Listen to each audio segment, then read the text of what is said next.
everyone, and welcome back to another episode of Work Comp Talk. I'm your host, Carmen Ramirez, and today I'm going to be diving into a very important topic that every injured worker needs to know: your rights to a second opinion in workers' compensation. Yep, you heard that right. If you've ever felt unsure about your medical treatment, or if you think that your recovery isn't progressing as it should be, then this episode is for you. And I'm going to be exploring a lot of details into why getting a second opinion matters, how it works in the California workers' comp system, and the steps you need to take to ensure your rights are obviously protected. So grab a coffee, get comfortable, and let's get started. So let's start with the basics. Why is getting a second opinion so important? Now, when you're dealing with a work-related injury, your health, your well-being are all on the line, not to mention your future, especially for those that have families. How are you going to pay for bills? How are you going to get back out there in the work field? I mean, there's a lot on the line, right? So sometimes the treatment plan that is recommended by the doctor that you are seeing doesn't feel right. It just doesn't feel right to you. And you might be progressing. You might not be where you want to be or where you think you should be, where you are expected. And maybe the treatment itself is just causing more harm than good, because who else than yourself knows your body, right? Like, I can't tell you how many times I've been to my personal doctor where I kind of tell them what's going on, and then they say something and I'm like, yeah, no, I don't think that's exactly what's going on. Ultimately, you know your body. So it's fairly quickly and easy to say that you can tell when something is working and when something is not working. So obviously, sometimes the plans are not good for you, and you can call that right off the bat. And you might not like the doctor that you're working with, and the treatment is just clearly not doing anything for you. So this is where a second opinion comes in. Now, not to be confused with a second opinion from a workers' compensation lawyer, right? Which is another topic for another day. It's another question we get a lot. For example, when you're about to settle and you're like, okay, well, I got this and I have a lawyer, but I want a second opinion from another lawyer. That's a whole different conversation. So let's not mistake those two, right? So here is what a second opinion can provide for you when it comes to your health, when it comes to your medical treatment or the benefits you're receiving in regards to taking care of that injury medically speaking.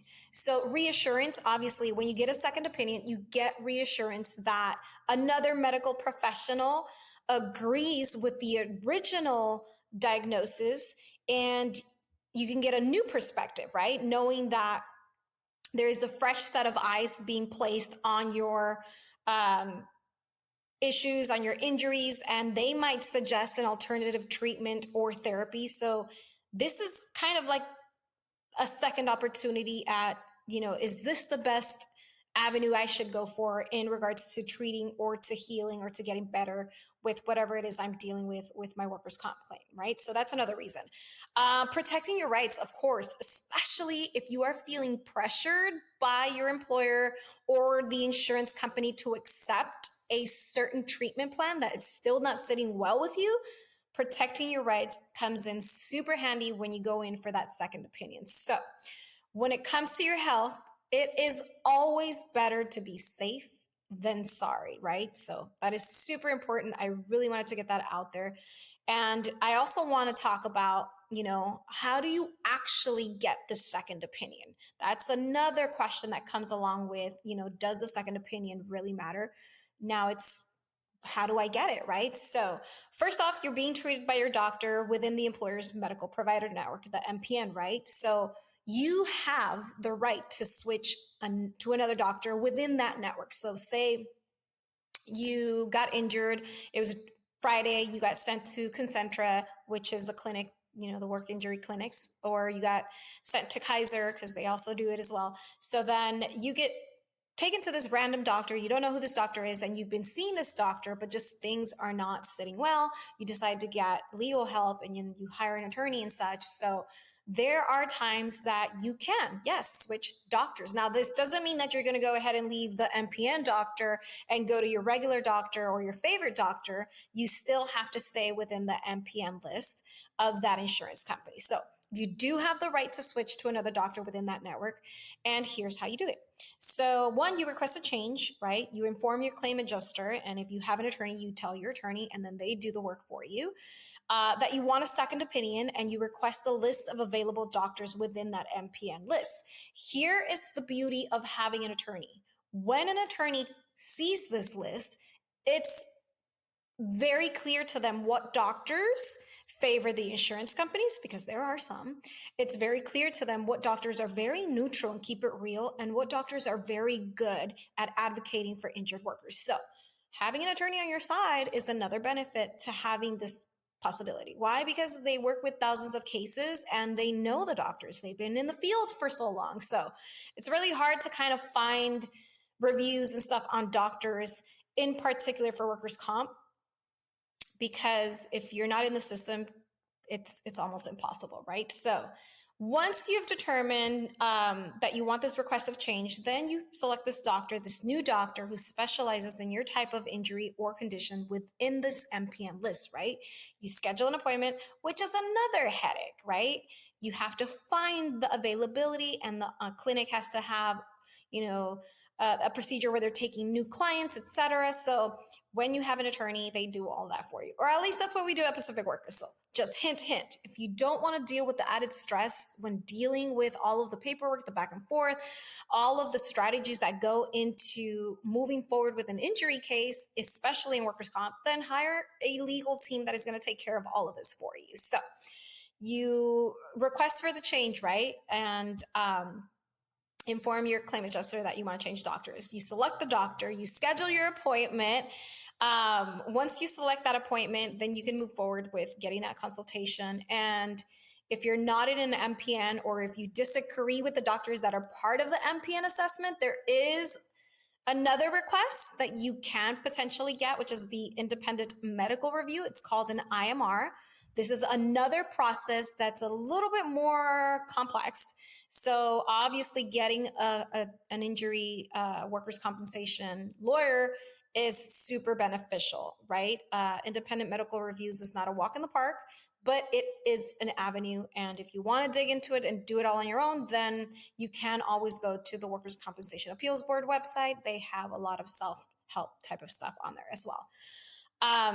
So when do you actually consider getting a second opinion? That's another question that comes along with second opinions. So here's a few scenarios that I'm going to paint for you. Your condition, let's say, just isn't improving. It's stale. There's nothing happening. It's been weeks that keep going by and you see no progress. Like, it's worth exploring other options, right? If you're kind of stale, stuck, and just nothing's happening. When you disagree with your doctor, obviously, if your doctor clears you for work, but you still feel like you cannot work because you have no strength in your arm, you can't pick up, your balance is off, like you know your body best. So if you're not ready to go back and this doctor is like, no, you're going back, that second opinion can provide clarity for you, and it could help, give a voice for you as well. I can't tell you how many times I've heard cases where injured workers just trust the doctor's process. They get sent back to work. It's kind of like slap a Band-Aid on it, you're good. And then they get re-injured, or the injury gets worse, and then they come back, and then it's just a whole shit show. So that is definitely another reason when you should get this, right? So surgery is also very scary and important, right? Major treatment is recommended. And before you make any big decision, it's always wise to consult another professional. You have the right to feel confident in your treatment plan and any path that you choose for your recovery. So yes, during this second opinion appointment, you should be prepared to share your full medical history. Obviously, describe your symptoms, explain why you're seeking another opinion. Like, you're going to get questioned, right? The new doctor might not do their own examination, and instead they're going to want to review your medical records and then potentially suggest a new test if need be. But this is the part where it comes really, really good for you to either be open, be honest about your concerns, and listen carefully to what they're recommending. And if they just so happen to say the same thing that the first doctor is telling you, then hint, hint, this is something that obviously is very true. So To wrap up right quickly this episode that I wanted to touch on in regards to second opinions in the workers' compensation system. Remember, your health and recovery are at the top of priority for you. And if you feel uneasy, uncertain, if you're just not trusting, you have this gut feeling that your current treatment plan isn't working for you, then don't hesitate to ask for this second opinion. Like, don't just get it done. Not only is it your right, it's also a powerful tool that you can use to ensure you receive the best care possible, that you are giving it your best shot to come back to your regular routine, come back to work in the best way possible. So if you have any questions, if you need support, make sure you reach out to a legal team. You can definitely reach out to our sponsors for the podcast, which is Pacific Workers, and they're here to help. And you can find more information down below in the description. Bilal actually was not able to join me for this podcast. I'm sure he would have loved to chime in more on second opinions, but you can always call in for a free consultation. It's essentially getting, questions answered and making sure that you're on the right path to your best recovery. So once again, thank you guys for reaching us at the Work Comp Talk podcast. If you haven't done so already, make sure you subscribe on whatever platform it is that you listen to the podcast on YouTube as well. That way you get notified every time we upload new content as well. We love helping you guys through the process. So if you haven't yet done so, make sure you check out other podcast episodes and learn all the other great stuff we've also shared. Thanks again for tuning in on this episode. If you found this information helpful, share it with someone. If you know someone that might benefit from it, make sure you go ahead and hit that share link. And don't forget, once again, to subscribe. And I will catch you guys next time. Remember, knowledge is power, and you can definitely get that with us here on the Work Comp Talk podcast. I'll see you guys next time.